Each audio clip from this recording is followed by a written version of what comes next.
Shalom Aleichem and welcome to Online Smicha.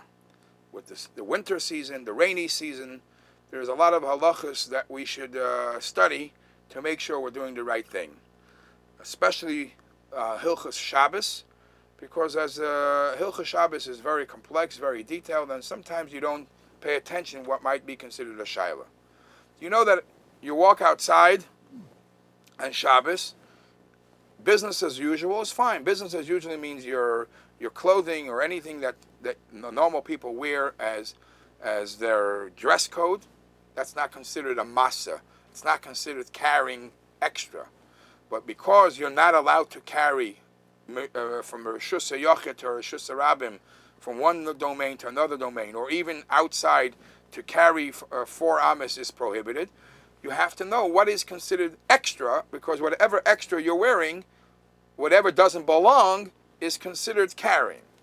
So one of the discussions that the poskim have for a season like today is you may live in a place where it rains a lot. You may live in a place where it snows, and you have a nice Shabbos hat, or you have a shtreimel, a spudik, and you don't want to ruin the hat. You want to go to shul, and you don't want to ruin the hat, so you want to cover it with something.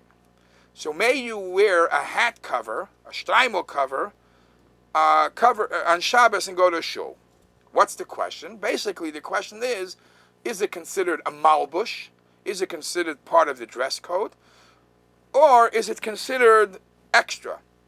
And even if it's considered a malbush, part of your dress code, but if it's something that you easily take off, then what's going to stop you as you're walking outside from taking it off and carrying it, not realizing that you're carrying a Shabbos?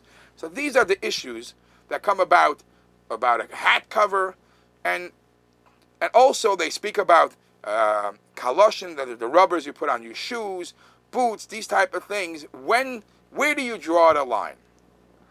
So if you don't have a designated hat cover, there's not those things that are made to cover your hat or cover your sheitel, then that's a big problem. Because if you're just taking a bag, and the bag you're wrapping the house, because it's not fit for size, it's not your dress code. It's not made for it. So it's something, a shmata that you're putting around, or a bag that you're putting your hat on. It's not your dress code. It's extra. It's called carrying.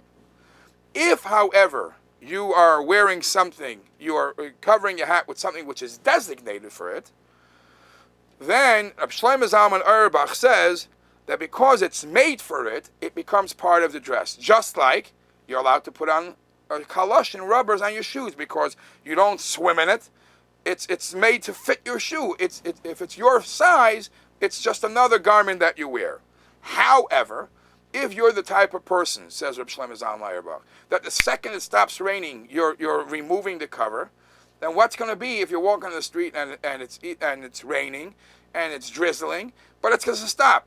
If you're the type of person that you take off those things right away, then what's going to remind you, what's going to stop you from taking that off while you walk? So therefore, he says, a person like that would not be able to wear even one that's fitted for his hat. The shaila becomes also, as I mentioned before, women covering their sheitel. If they're walking outside in Shabbos, they want to wear a cover. So the Minchas Yitzchak actually says that the women covering her sheitel is a bigger problem, because regilus hanashim she'ein mashiras esapeya al roishim la'achar shepaisig hageshem, since it is the women want to look put together. So the second it stops raining, they're going to take off any extra thing that's covering their nice sheitel. So by them, there's even a bigger concern that they might carry. So he was against, unless it's something that they don't rush to take off. The Minchas Yitzchak, Dayan Weiss, was against women just wearing something over their head to cover the sheitel.